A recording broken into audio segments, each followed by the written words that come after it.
Question number 8. A horse is tied to a peg at one corner of a square shaped grass field of side 15 meter by means of a 5 meter long rope ಅಂತ ಹೇಳಿದ್ದಾರೆ. ನೋಡಿ ಏನಿಲ್ಲ ಏನು ಕೊಟ್ಟಿದ್ದಾರೆ ಅಂತಂದರೆ ಒಂದು grass field ಇದೆ, side 15 metre, ಅರ್ಥ ಆಯ್ತಲ್ವ? ಈ ಗ್ರಾಸ್ ಫೀಲ್ಡು ಇದ್ರದ್ದು ಸೈಡ್ ಎಷ್ಟಿದೆ, 15 ಮೀಟ್ರ್ ಇದೆ. ಇದನ್ನು ಒಂದು ದಾರದಿಂದ ಕಟ್ಟಿದ್ದಾರೆ. ಎಷ್ಟು ರೋಪಲ್ಲಿ ಕಟ್ಟಿರೋದು, ಎಷ್ಟು ಮೀಟ್ರ್ ಇದೆ ದಾರ, 5 ಮೀಟ್ರ್ ಇದೆ ಅಂತ ಚಿತ್ರದಲ್ಲಿ ತೋರಿಸಿದ್ದಾರೆ. ಈಗ ನಾವು ಏನನ್ನು ಕಂಡುಹಿಡಿಬೇಕಂತ ಹೇಳಿದ್ದಾರೆ, first one the area of that part of field in which the horse can grace. ಈ ಶೇಪ್ ನೋಡಿದ ತಕ್ಷಣವೇ ಏನಂತ ಗೊತ್ತಾಗಿದೆ ನಿಮಗೆ ಮಕ್ಕಳೇ? ಸೆಕ್ಟರ್ ಅಲ್ವಾ? ಇದನ್ನು ಸರ್ಕಲ್ ಅಂತ ಈ ರೀತಿ ಇದು ಮಾಡಿದಾಗ, ಫುಲ್ ಸರ್ಕಲ್ ಮಾಡಿದಾಗ, ಇಲ್ಲಿ ಇಟ್ಬಿಟ್ಟು ಹೀಗೆ ಸರ್ಕಲನ್ನು ಬಿಡಿಸಿದಾಗ ಫುಲ್ ಸರ್ಕಲ್ ಆಗುತ್ತೆ. ಇದೇನಾಯಿತು? ರೇಡಿಯಸ್ ಆಯಿತು. ಇದು ಸೆಕ್ಟರ್ ಆಗುತ್ತೆ. ಅರ್ಥ ಆಯ್ತಲ್ವ ಮಕ್ಕಳೇ? ಈಗ ನಾವೇನು ಮಾಡಬೇಕು, first area of a sector find out ಮಾಡಬೇಕು. ಈಗ ಇದು ಸ್ಕ್ವೇರ್ ಶೇಪ್ ಅಂತ ಹೇಳಿದ ತಕ್ಷಣ ಇಲ್ಲಿ ಆ್ಯಂಗಲ್ ಎಷ್ಟು ಬರ್ತದೆ? 90 ಡಿಗ್ರಿ ಬರ್ತದೆ ಅಲ್ವಾ? ಈಗ 90 ಡಿಗ್ರಿ ಅಂತ ಬಂತು ನಮಗೆ. ಇದ್ರದ್ದು ಒನ್ ಸೈಡ್ 15 ಮೀಟರ್ ಅಂತ ಹೇಳಿದ್ದಾರೆ. ಇದು ಏನು, ಇದು ರೋಪು 5 ಮೀಟರ್ ಇದೆ ಅಂತ. ಆಗ ನಮಗೆ ರೇಡಿಯಸ್ಸು ಗೊತ್ತಾಯಿತು ಅಲ್ವಾ? 5 ಮೀಟರ್ ಇರುವಂಥ ರೇಡಿಯಸ್ ಇದೆ ಅಂತ ಹೇಳಿದ್ದಾರೆ. ಆಗ ಇಲ್ಲಿ ತನಕ ಎಷ್ಟಾಗಿದೆ? ಇಷ್ಟೇ ಹೋಗ್ಲಿಕ್ಕಾಗೋದು ಅಲ್ವಾ? ಕಟ್ಟಿದ ಮೇಲೆ ನಿಮಗೆ ಗೊತ್ತಿದೆ, ದನ ಕಟ್ಟುವಾಗ ಅಲ್ವಾ, ದನ ಎಲ್ಲ ಕಟ್ತಿರಲ್ವಾ, ಆಗ ನೀವು ಅಭ್ಯಾಸ ಇರುತ್ತೆ ಅಂತ ತಿಳ್ಕೊಳ್ಳಿ. ಹಂಗೆ ಒಂದು ಇಮ್ಯಾಜಿನ್ ಮಾಡ್ಕೊಳ್ಳಿ. ಎರಡನೇ ಪ್ರಶ್ನೆ, the increase in grazing area if the rope were 10 metre. ರೇಡಿಯಸನ್ನು ಸ್ವಲ್ಪ ದೊಡ್ಡದು ಮಾಡೋದು. ಈ ದಾರ ಕಟ್ಟಿದಾರಲ್ಲ ಅದನ್ನು ಎಷ್ಟು 10 ಮೀಟರ್ ಮಾಡಿದಾಗ ಪುನಃ ಇನ್ಕ್ರೀಸ್ ಇನ್ ದ ಏರಿಯಾ ಅದನ್ನು ಕಂಡುಹಿಡಿಬೇಕಂತೆ. ಈಗ ಲೆಕ್ಕ ಮಾಡೋಣ. First area of a sector ಕಂಡುಹಿಡಿರಿ. θ/360 ಇಂಟು πr². ತೀಟಾ ಅಂತ ಹೇಳಿದ್ರೆ 90 ಡಿಗ್ರಿ ಅಂತ ಹೇಳಿದ್ರೆ 360 ಇಂಟು 22/7. ಇಲ್ಲಿ ರೇಡಿಯಸ್ ನಾವು 5 ಮೀಟ್ರ್ ಉದ್ದ ಇದ್ದಲ್ವ ಹಗ್ಗ, 5 ಇಂಟು 5 ರೋಪದ ಹಗ್ಗ ಎಷ್ಟಿದೆ ಅದನ್ನು ನೋಡ್ಕೊಂಡು ಮಾಡ್ತೀರಾ. ಈಗ ನೋಡಿ ಮಕ್ಕಳೇ, ಈಗ 0 0 ಕ್ಯಾನ್ಸಲ್ ಆಯಿತು. 9 1 9 4 36. ಈಗ 2 4 2 11 ಈ 7 ಹೀಗೆ ಉಳ್ಕೊಳ್ತದೆ. ಮೇಲಿರೋದು 11 5 ಮತ್ತು 5 ಗುಣಿಸಿ ಮತ್ತು 2 7 14 ಭಾಗಿಸಿದಾಗ ನಮಗೆ ಎಷ್ಟು ಬರ್ತದೆ? 19.64 ಬರ್ತದೆ. ಈಗೇನು ಮಾಡಬೇಕು? ಈಗ ಲೆಂತನ್ನು ಜಾಸ್ತಿ ಮಾಡಬೇಕು. ಈ 5 ಸೆಂಟಿಮೀಟ್ರ್ ಇದ್ದಿದ್ದು ಎಷ್ಟು ಮಾಡಬೇಕು? 10 ಸೆಂಟಿಮೀಟ್ರ್ ಮಾಡಬೇಕು. ಯಾಕೆಂದರೆ ಲೆಂತ್ ಜಾಸ್ತಿ ಮಾಡಿದ್ದಾರೆ. ಆಗ ಇದು area of a bigger sector minus area of a smaller sector ಮಾಡಿದಾಗ ಏರಿಯಾ ಇನ್ಕ್ರೀಸ್ ಇನ್ ಏರಿಯಾ ಗೊತ್ತಾಗುತ್ತೆ.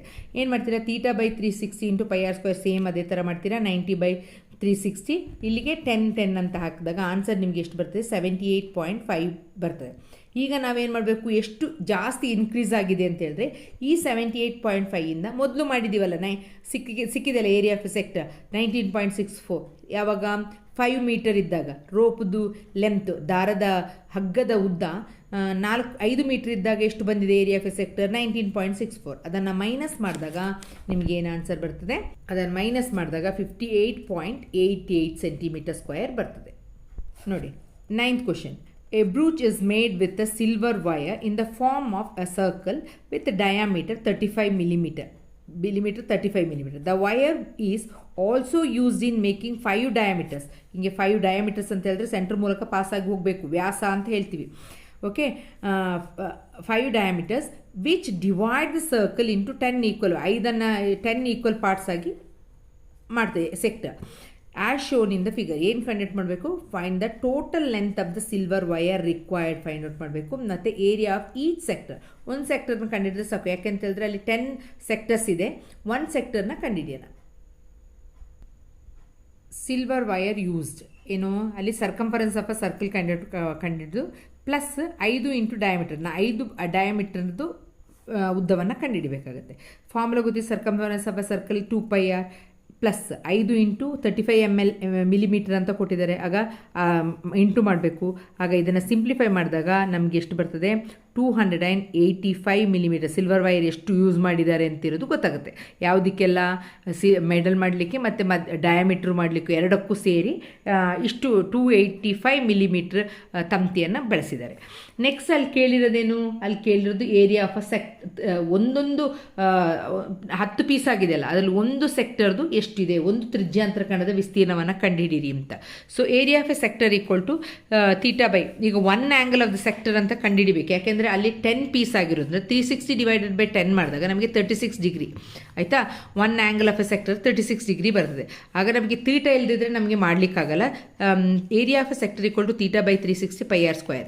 ಇಲ್ಲಿ ತೀಟಾ ಇದ್ದ ಜಾಗದಲ್ಲಿ 36 ಅಂತ ಬರೀತೀವಿ. 36 ಡಿವೈಡ್ ಬೈ 360, 22 ಡಿವೈಡ್ ಬೈ 7. ಇಲ್ಲಿ ರೇಡಿಯಸ್ ನಮಗೆ 35/2, ಯಾಕೆಂದರೆ 35 ಕೊಟ್ಟಿದ್ದಾರೆ, ಅಲ್ಲಿ ಡಯಾಮೀಟ್ರ್ ಕೊಟ್ಟಿದ್ದಾರೆ. ಆಗ ನಾವು ರೇಡಿಯಸ್ ಬೇಕಂತ ಹೇಳಿದ್ರೆ 35/2 ಮಾಡಬೇಕು. 35/2 ಮಾಡಿದಾಗ ಸಿಂಪ್ಲಿಫೈ ಮಾಡಿದಾಗ ನಮಗೆ ಎಷ್ಟು ಬರ್ತದೆ? 96.25 ಬರ್ತದೆ. Next question. An umbrella has 8 ribs. 8 ribs ಅಂತ ಈ ರೀತಿ ಇದೆಯಲ್ವಾ, ಅದನ್ನು ಈ ರೀತಿ ಕಡ್ಡಿ ಇರುತ್ತಲ್ವ, ಅದನ್ನು ಏನಂತ ಹೇಳ್ತೀವಿ? 8 ರಿಬ್ಸ್ ಅಂತ ಹೇಳ್ತೀವಿ. Okay, 8 ribs which are equally shaped, ಒಂದೇ ಥರ ಶೇಪಲ್ಲಿದೆ. Assuming umbrella to be flat, circle of radius 45 centimetre, radius 45 centimetre, ಈ ರೀತಿ ಅದನ್ನೆಲ್ಲ ಬಿಡಿಸ್ಬಿಟ್ಟಿಟ್ರೆ ಈ ರೀತಿ ಆಗುತ್ತೆ ಅಂತ ಅರ್ಥ ಆಯ್ತಲ್ವಾ? Flat surface. Find the area between the 2 consecutive ribs. ನೋಡಿ, ಇದ್ರ ಏರಿಯಾವನ್ನು ಫೈಂಡ್ ಔಟ್ ಮಾಡಬೇಕು ಅಂತ ಹೇಳಿದ ತಕ್ಷಣ ನಮಗೆ ಅದು ಏರಿಯಾ ಆಫ್ ಎ ಸೆಕ್ಟರ್ ಅಂತ ಅರ್ಥ ಆಗಿದೆ. ಚಿತ್ರ ನೋಡಿದ ತಕ್ಷಣ ಏರಿಯಾ ಆಫ್ ಎ ಸೆಕ್ಟರ್ ಅಂತಿರೋದು ಅರ್ಥ ಆಗಿದೆ. ಓಕೆನಾ? ಆಗ ನಾವು theta by 360 pi r square ಫಾರ್ಮುಲಾವನ್ನು ಯೂಸ್ ಮಾಡ್ತೀವಿ. ಏರಿಯಾ ಆಫ್ ಎ ಸೆಕ್ಟರೇ ಯೂಸ್ ಬರುತ್ತೆ. ಆಗ ಇಲ್ಲಿ ಒಂದು ಆ್ಯಂಗಲ್ ಎಷ್ಟು ಬರ್ತದೆ? ಅಲ್ಲಿ 45 ಸೆಂಟಿಮೀಟರ್ ಅಂತ ಕೊಟ್ಟಿದ್ದಾರೆ. Flat circle of radius 45 centimetre. The angle between the ribs. First ನೀವು ಆ್ಯಂಗಲ್ನ ಫೈಂಡ್ ಔಟ್ ಮಾಡಬೇಕು. ಹೇಗೆ? ಎಷ್ಟು ರಿಬ್ ಇದೆ ಅಂತ ಹೇಳಿದ್ದಾರೆ? 8 ಇದೆ ಅಂತ ಹೇಳಿದ್ದಾರೆ. ಆಗ 360 ಡಿವೈಡೆಡ್ ಬೈ 8 ಮಾಡಿದಾಗ ನಿಮಗೆ ಎಷ್ಟು ಡಿಗ್ರಿ ಬಂತು? 45 ಡಿಗ್ರಿ ಬಂತು. 10 ಇದ್ದರೆ 360 ಡಿವೈಡ್ ಬೈ 10 ಮಾಡ್ತಿದ್ರಿ. ಇಲ್ಲಿ 8 ಇರೋದ್ರಿಂದ 360 ಡಿವೈಡೆಡ್ ಬೈ 8 ಮಾಡಿ ಒಂದು ಆ್ಯಂಗಲ್ 45 ಡಿಗ್ರಿ ಅಂತ ಆಯಿತು. 45 ಡಿಗ್ರಿ ಅಂತ ಹೇಳಿದಾಗ ತೀಟಾ ಇದ್ದಲ್ಲಿ ಎಷ್ಟು ಹಾಕ್ತೀರಾ? 45 ಬೈ 360, 22 ಬೈ 7. ಇಲ್ಲಿ 45 ಮಿಲಿಮೀಟರ್ ಅಂತ ಸೆಂಟಿಮೀಟರ್ ಅಂತ ಕೊಟ್ಟಿದ್ದಾರೆ. ಅದನ್ನೇ ಆರ್ ವ್ಯಾಲ್ಯೂ ಹಾಕ್ತೀರಾ. ಆರ್ ವ್ಯಾಲ್ಯೂ ಹಾಕಿ ಸಿಂಪ್ಲಿಫೈ ಮಾಡಿದಾಗ